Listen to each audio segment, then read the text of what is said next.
Ooh.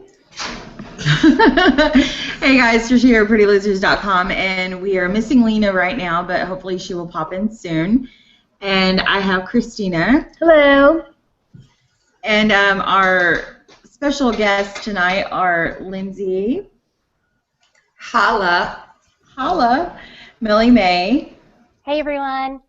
And Gracie. Hi. Hey. Oh, we can hear her beautiful voice now. We're really excited that you guys could join us. Sorry we're a little late. We were having some problems. I think it was me. Yeah. Always me. But we're really excited that you guys could join us. And we do have a few questions for you guys. But first off, let's go with how Christina's week's been. My week has been pretty good. I have, 5 more days? That's crazy, man. That's awesome. So I'm excited. Mm-hmm. So I'm getting nervous, but I'm ready. You have waited so long for this. This is awesome. So, embrace it, man. This is the cool stage. Yeah. I'm really excited for her. My week has been okay. I came over here to get babysat. My husband's at a conference for a week, so she and Rocky have been babysitting me. I think Rocky's ready to kick me out. I brought all my luggage, and I'm not going anywhere. But how's your week been, Lindsay? I was telling the girls, I look like a little old lady with my tea because I have strep throat, so I apologize if I look and sound bad. But besides the strep throat, on Sunday, I got to meet my favorite author and blogger. I don't know if you guys know her, Glennon Doyle. Brene Brown talks about her a lot, and she did the TED Talk, did everything. So she was actually in my town, and I went to see her. We had a meet and greet. I couldn't stop clapping. The poor girl. I was just the first thing that came out of my mouth was, "I love you." She said, "I love you too." I was like, I am complete. So it was awesome. Did you get to meet Brene Brown? No, it was just Glennon. Yeah. I'm obsessed with her. Me too. Yes. Well, that's good. What about you, Gracie? How's your week going?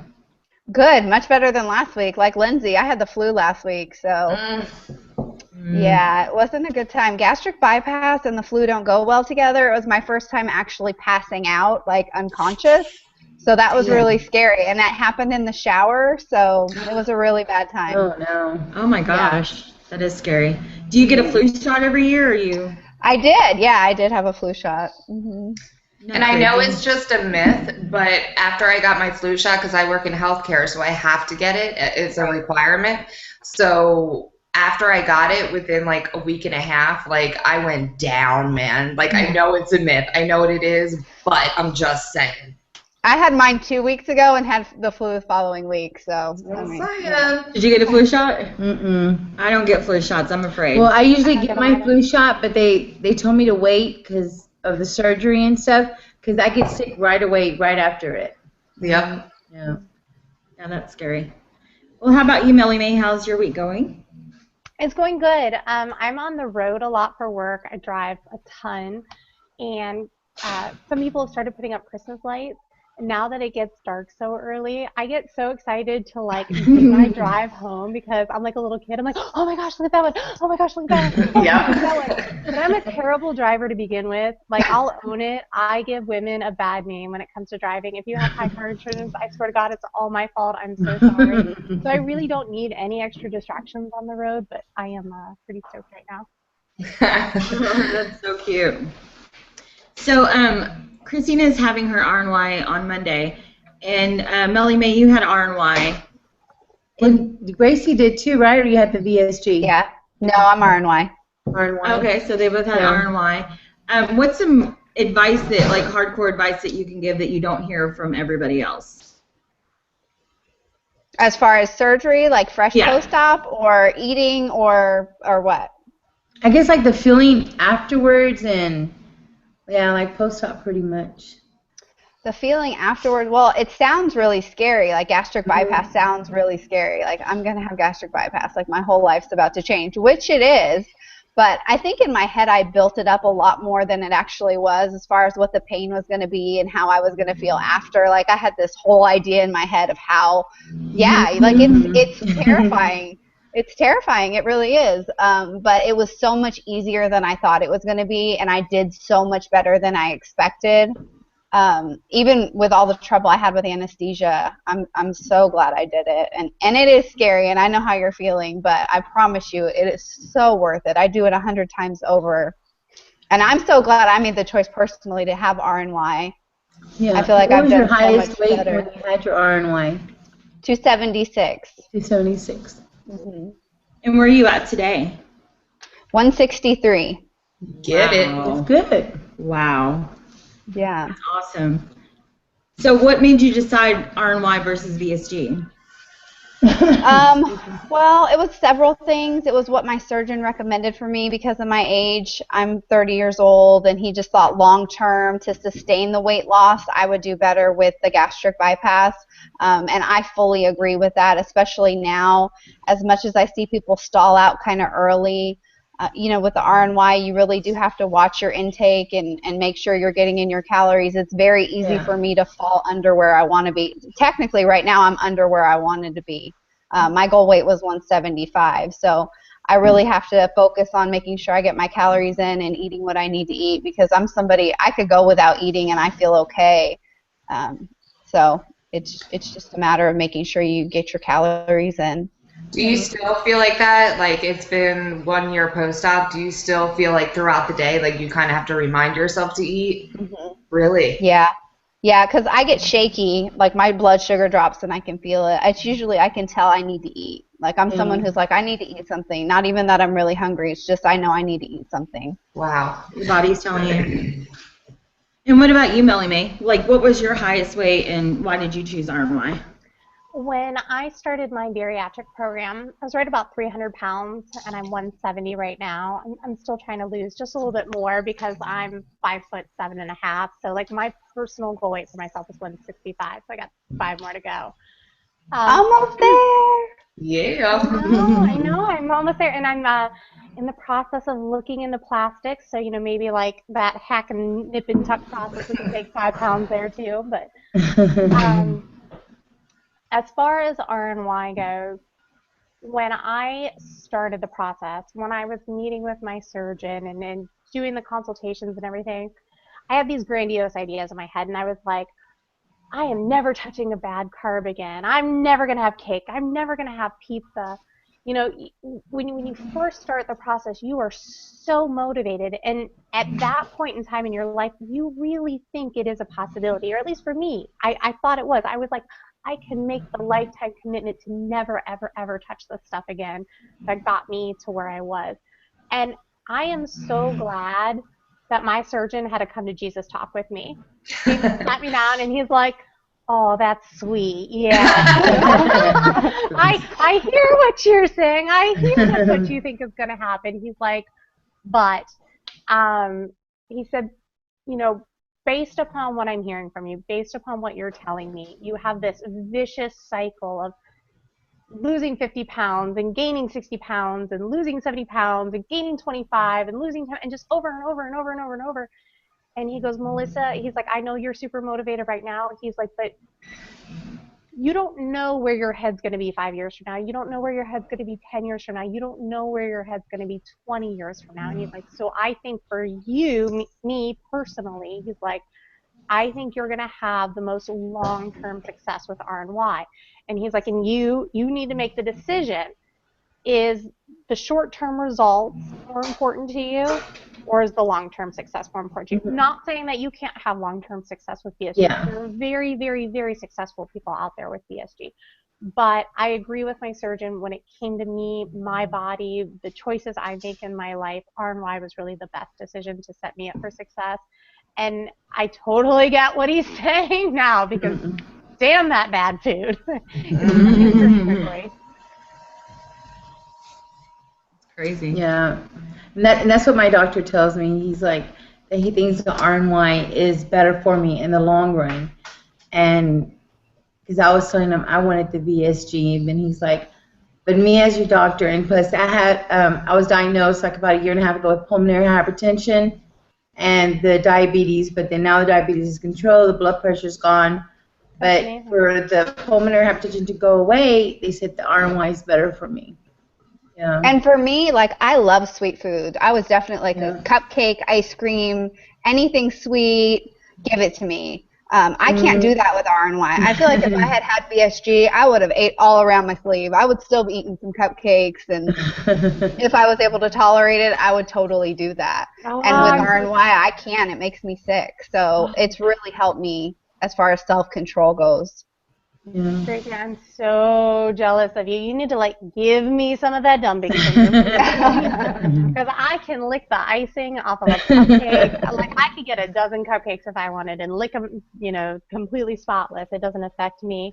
But there are other things that do affect me. But I wanted dumping syndrome. I welcome dumping syndrome with my surgery. And You it's want the dumping crazy. too, don't you? Yeah, and that's what I want. I'm praying like, please let me dump. Please let me dump. And I know when I had dumped, if I do get it, I'm like, I don't want to dump. Right? Yeah, I didn't mean it.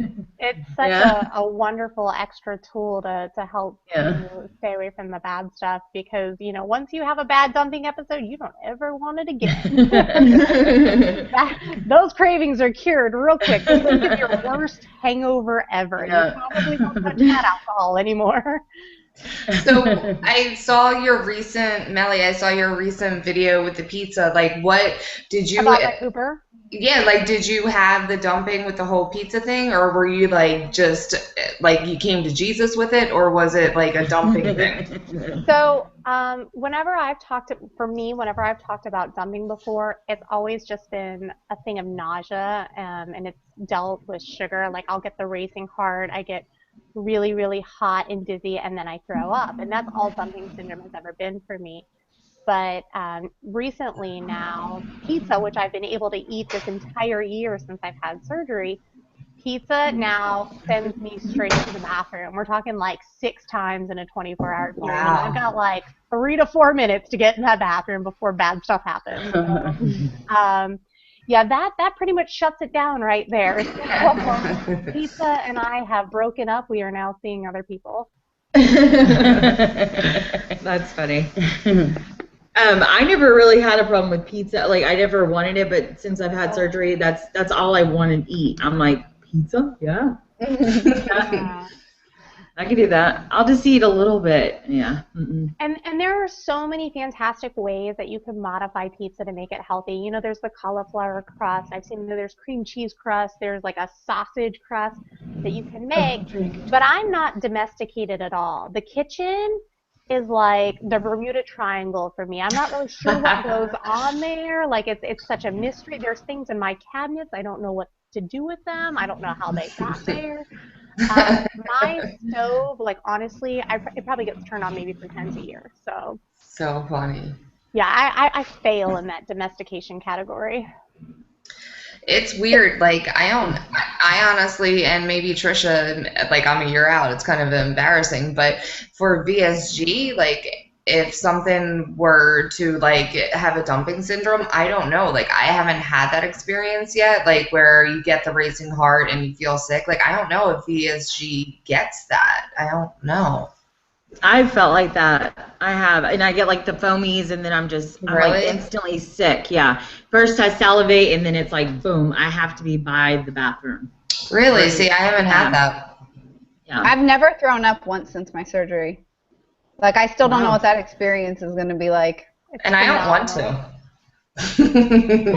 I got the foamies once when I was pretty fresh pre-op or post-op, but that was it. I've never really vomited.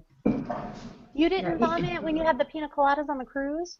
It wasn't vomit, it was foam. I never like vomited. That was my one foamy experience. And that was non-alcoholic. I think it was just the sugar. The mix. Yeah.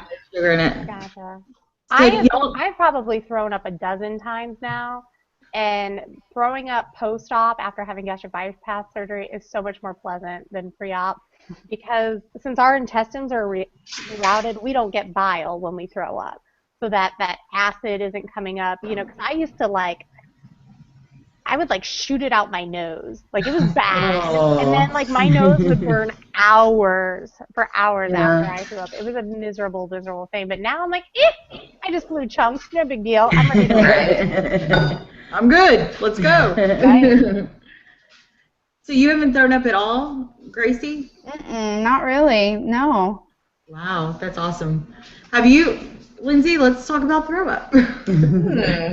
I really haven't, but like to be like brutally honest, I haven't like tested myself, and like I kind of surprised myself at this, but like it's been, I had surgery in August of 2014, right? So I haven't had like any carbs. I haven't had any sugar. I haven't done like all the crazy. I had enough for the both of us. Don't worry. Lindsay, Like, I just want to bow down to you because same boat as Gracie. But you know what? It's because I know me. Like, I know me. Like, there's not going to be like, you know what? Just because it's a holiday, I'm going to go and have this piece of cake. Like, I am not that fucking strong. I can't do it. So I haven't yet. And That's awesome. it hasn't gotten to me to a point where I'm like, I have to have it. So I'm just going to keep on trucking. That's good. That's awesome. strong. I actually got sick on, yeah, I'm not. My doctor sent me home and he was like, yeah, you can have refried beans or from Taco Bell. I was like, oh yeah, I'm totally going to eat that. And I got really sick. Wow. No, not doing it. Wow. The end on that one. All right. I can say though, like I told you, I wanted to talk about drinking, because I feel like that was like my kind of like guilty thing afterwards, because I didn't have anything. Like, like my vice was always eat. Like, God forbid I felt an emotion. So like I ate everything. So like lately I've been really trying to work on my drinking, and I remember Lace talked about this. I had mentioned something like where she feels like a superhero, but then it goes away.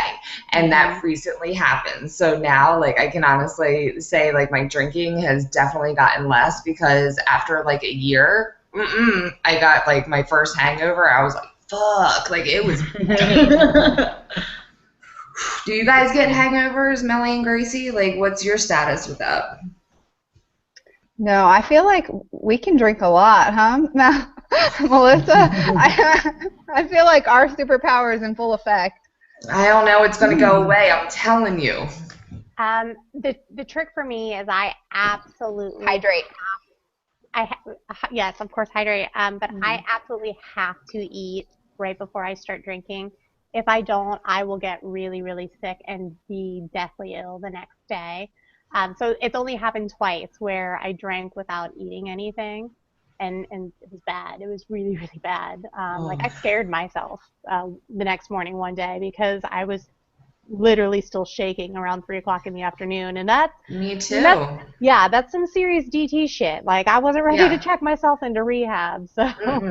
I did. You start like getting paranoid and like because I'm telling you, you do. Just like Lacey said, you feel like this superhero, and like you can keep drinking, you can take a break, you don't even feel drunk. Like you go ups and downs, but I can't do it anymore all of a sudden. And it's kind of a blessing for me, because I really feel like that was kind of like my crutch that I was going to, because I was never a drinker.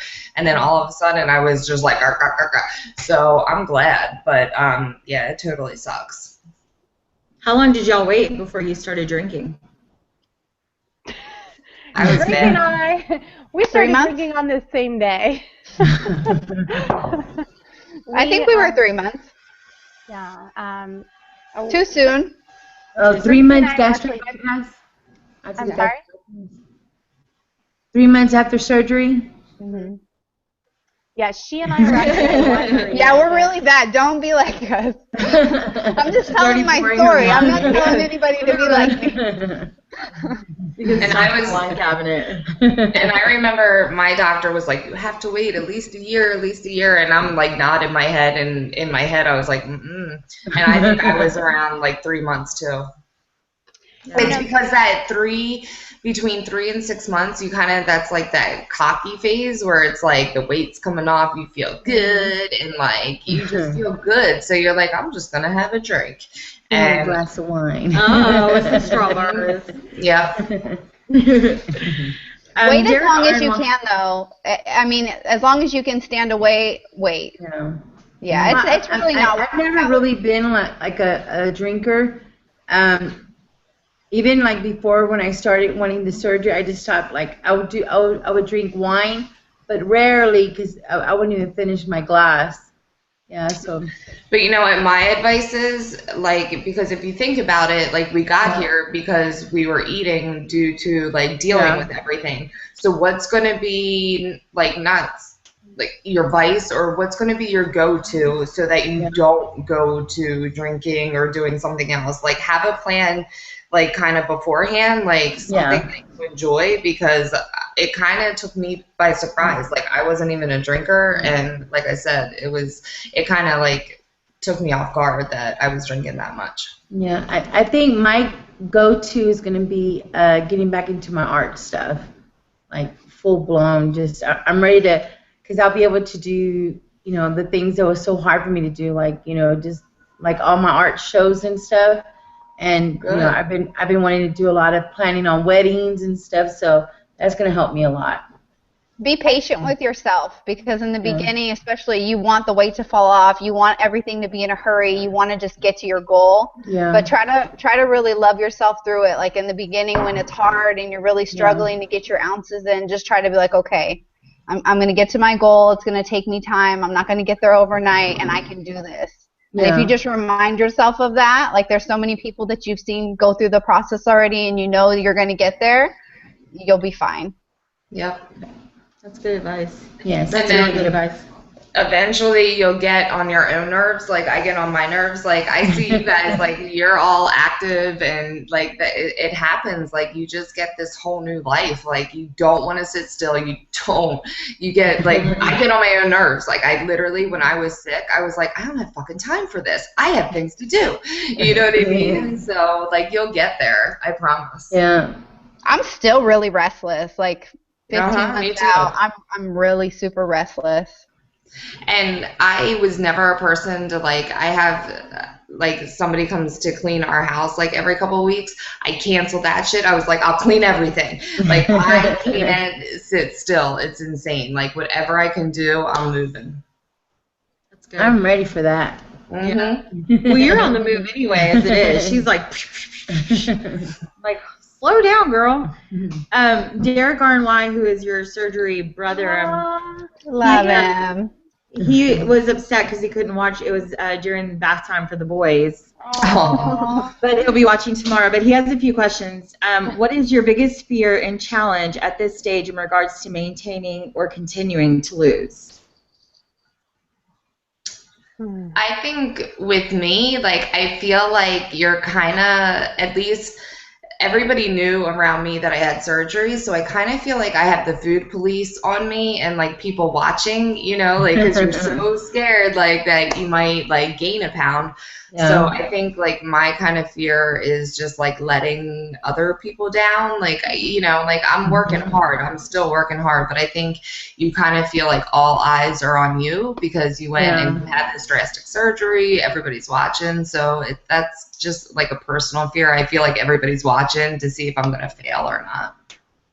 Yeah, that's a big thing. Yeah. What about you, Mellie Mae?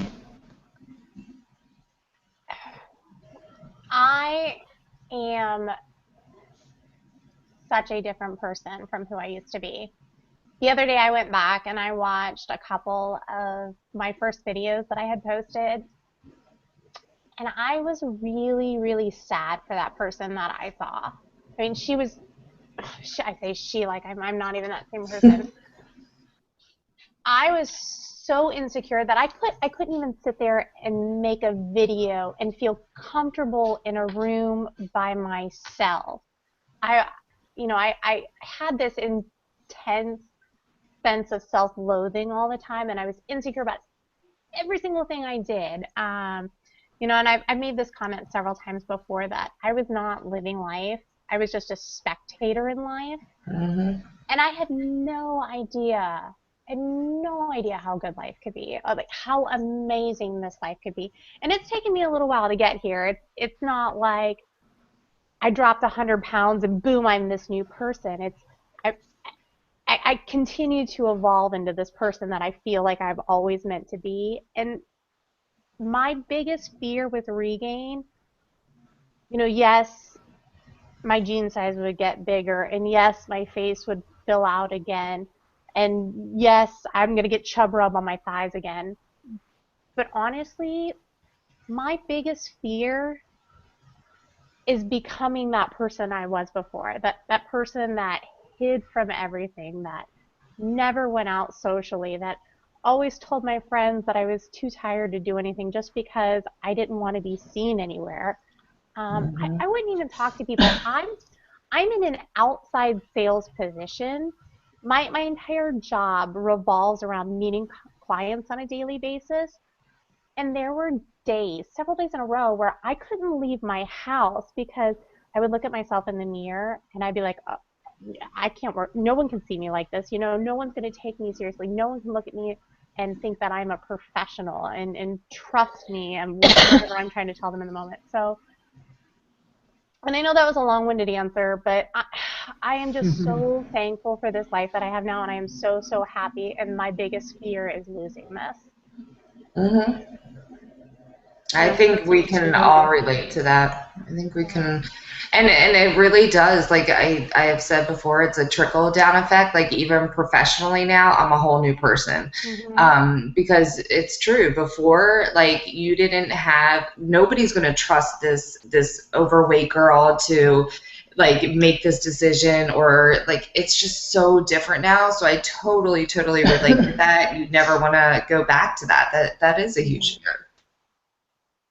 Yeah, that's crazy. That's how definitely I feel, and I'm still trying to figure myself out. Mm-hmm. So the struggle is real. Right. And what about you, Grace? I think right now the thing I'm struggling most with is probably balancing the weight I want to be and goal and not getting too small, but not gaining. Like I want to stay where I'm at, right? So I'm always struggling with, did I get my protein in today? Did I eat enough? Because I'm really bad about that. So making sure that I eat enough so that I can stay where I'm at without losing. And I've got a very busy life right now. I've got a lot going on, and I'm in school and I work and I have family. And so I'm always on the go, and I find myself putting other things first and not making what I'm eating a priority. So I find myself reminding myself, like, well, you don't want to lose too much weight.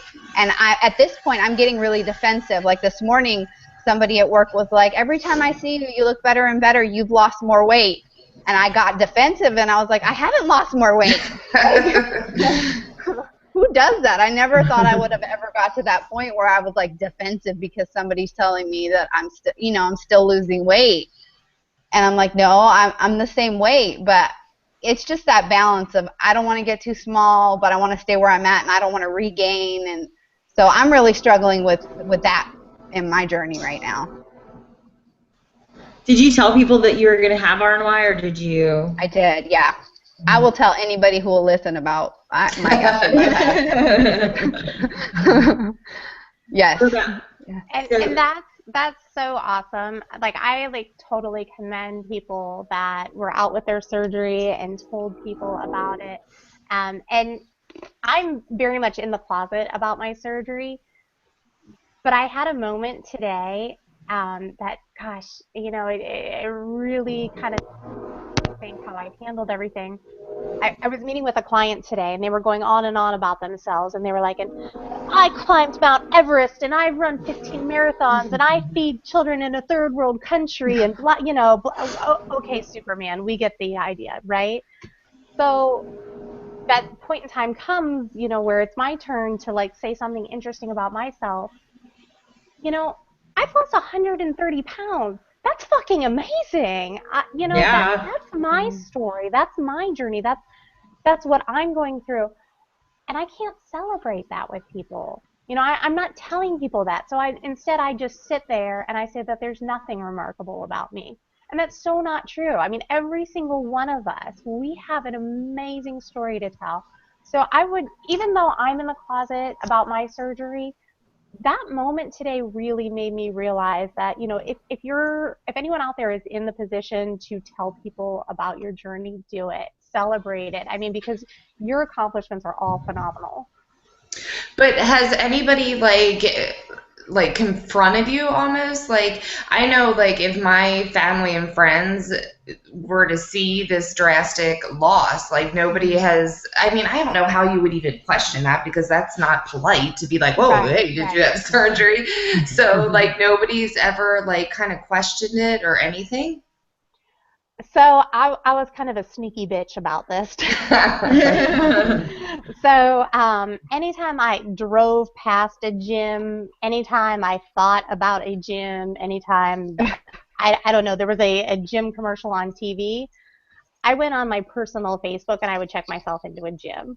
So literally, my Facebook feed showed that I was working out 6 times a week. Now, Okay. I will admit, like, I did work out a lot. Like, I started working out 6 weeks post-op.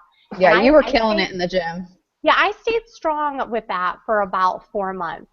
But was I working out enough to lose 130 pounds? Fuck no. Let's just be honest, people. Like, if it was that easy, we would have all lost our excess weight. You know, it doesn't work like that. But it gave people kind of a fallback to say, oh, okay, that's how she did. Okay, yeah, that workout Nazi. I see it on her face. But I'm sure that there's friends and family and coworkers that have wondered in the back of my mind, and I'm sure that there's people that have talked about me behind my back and questioned amongst themselves, but nobody has had the cojones to come up to me and ask me to my face yet. So what's stopping you from just being, like, open with it? You know, every time I think, okay, I'm going to do it now. It's time. I want to start talking about it. You know, because perception about weight loss surgery patients and our surgery, it's not going to change until we start educating more people out there. This might be an extreme example, but like looking at like the Caitlyn Jenner situation,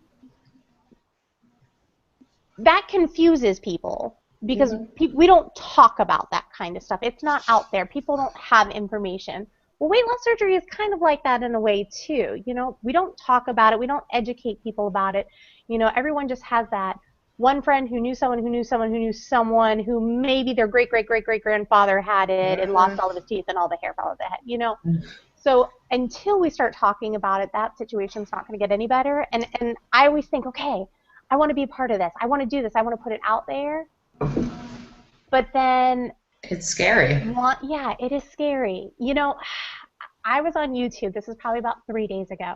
And every now and then I'll go on YouTube, I'll type in gastric bypass, and I'll filter by the most recent results just to kind of check it out and see, hey, who's the new people popping up in the community? You know, I don't have the time to really stay on top of that, but I do like to check it out every now and then. These 2 guys popped up, and it was a show, and they had like 4,000 subscribers or something crazy. And the title of their video was gastric bypass plus something else. I don't even remember. And I clicked on it, and I'm like, whoa, 2 new guys out there with their own show. I was like, this is awesome. I was like, let me check it out.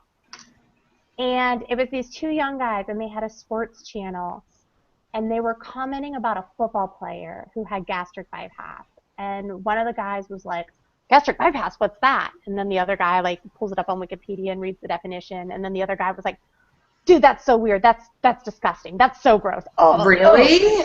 Those people are nasty. Why would you do that? And like, oh, I don't like that. I know that you're gonna find ignorant people out there every single day, but y'all, I'm scared. I am scared to get a reaction like that to my face because I come off as strong sometimes, but in reality, like, I think I would just burst into tears and lose it. You know, I still have a lot of insecurities, so I don't know. Well, The reason I'm not on YouTube anymore is because like this one person, discovered my channel. And do you ever have that fear? I mean, because you have a ton of people now watching you. Remember, it was like months ago where somebody in your past like came upon your channel. Like, do you ever get nervous? Like, fuck, it's out there. Yeah. So my ex-boyfriend, which I met him actually through another girl in the community who had RNY. So he knew that I had surgery. He was very, very supportive about my surgery. But he didn't know about certain aspects of my journey because we didn't talk about all that kind of stuff. And he found my channel one day, and it hurt him very, very bad. I went through what I kind of refer to as like my adolescent stage, starting right around the 6-month mark. And I would say from like 6 months to a year, like, I had this new body. I was getting different responses from men. Like, it's a copy. I mean, really? Yeah. I don't even want to sugarcoat it. I was a whore. I had never, honestly, I had never received attention like that from men before. It was so crazy and wild and mind-blowing, and I wanted to experience as much as I could because I was like, oh my gosh, it's going to go away any day now because this is crazy. That's not who I am. That's not where my morals are. That's not what I want long term, but it was part of my journey at that time. It was something I needed to go through and experience. So I own that. But by talking about that and owning my truth on my channel for everyone, when he heard these things, it really, really hurt him because he really cared for me. So, it's a fine line when we make these channels to own your truth, but also be aware of other people because, we want to try to minimize the hurt that other people have to experience because of us. But yeah, as far as other people stumbling upon my channel, I guess the biggest thing is just professionally. I work for a very, very conservative company, and I do not have a conservative mouth. So there is a lot of shit out there that would get me in a lot of trouble. Those Naked November videos from last year, I'm pretty sure that's a big no-no. But you know what, at the same time, like you say that you still have like a lot of insecurities and stuff, but you got to give yourself like a lot of credit for putting yourself out there, and you do have a lot of subscribers, and so you at the same time give yourself credit, man. That's really awesome. Thank you. Sorry, I don't know why we bounced off. Yeah. It just bumped us. But you told your family, didn't you, Lindsay, that you were having PST? I'm like Gracie. I told anybody who will listen. I am such a huge advocate. Like, I remember I work in healthcare, so like to get lab work and all this stuff like pre-surgery, like they didn't even, they're just taking my lab work. I'm like, I'm getting this for surgery. So like even like when I like today, literally I was leaving the office today and I was passing the girl who originally, she was like, girl, you're looking good. I was like, thank you. And like we started talking about surgery. So I'm like Gracie in the fact that I think like, like the more, to me, it's more support, and like, let's talk about it. If you have a fucking problem with it, let's talk about it. You know what I mean? Right. But again, I don't, nobody's approached me in a negative way, and I don't know how I would react because just like Mellie, I come off as a, this tough girl, but I haven't been approached in a negative way, and I don't know how I would handle it because I don't like confrontation. So like I say, like, I'll talk about it, but if God forbid, if somebody negative, I might be like, and like melt to the ground. I don't know. Now I had a girl and she was like, oh, how'd you lose weight? And I was like, oh, I had gastric bypass. And she said, oh, well, you look good anyways. And I was like, I know. Like, I know. I looked good before. What are you talking about? Wow. I shut her down real quick. I didn't tell anybody that I went to Mexico and got my VST, but I actually just had to come clean because my husband's dad was coming to visit us. And my husband's aunt was like, Tricia looks really different. Did she have surgery? And I was like, shit. Now I got to tell her. So I came clean and told everybody. Well, that's good though, and I'm surprised that like again, like that's just not the type of person I am. I wouldn't go up to somebody and be like, "So, did you have surgery?" You know what I mean? So like but there is, you know, some people out there. So did it make you feel better though to like get it off your chest? Yes and no. I just feel like it was mine, and when I was ready to tell them, I wanted to be able to tell them, but I wasn't ready to tell them. I wanted to see them and be like, oh, yeah, this is what I've been doing. Right. Because they've always had a problem with my weight and been very vocal about it. So really? I felt like this was my thing. This was your, like, kind of like, fuck you to them, like, I'm doing my thing. Big time. So whenever when she asked me, I was just like, I was kind of pissed because I was just like, well, this is mine. When I'm ready to tell somebody, I'll tell them. But, you know, she kind of just took that away from me. So I'll see her around Christmas, and I just hope that she's, I don't know, I hope her eyes fall out of her face. So, I tell everybody, I mean, I haven't had the surgery yet, but anywhere I'm at, or, you know, if I'm getting my blood drawn, or I'm at the doctor's office with the nurse, I'm going to get the gastric bypass. I'm going to do this. Yep. And you know what? I was at my work, and I literally had, you know, because you're doing all the pre-stuff, I had so much paperwork. I had it on my desk. I didn't care who walked by. And actually, my director walked by, and she said, are you getting surgery? I said, yes, I am. I will be out of the office for this many weeks. She was like, well, I had the same surgeon, and you're going to do great. And I was, you know, like, you just never know. So now me and my director have this amazing connection. So you really don't know other people's struggles. Yeah. No. But I feel you, Mellie. I feel you.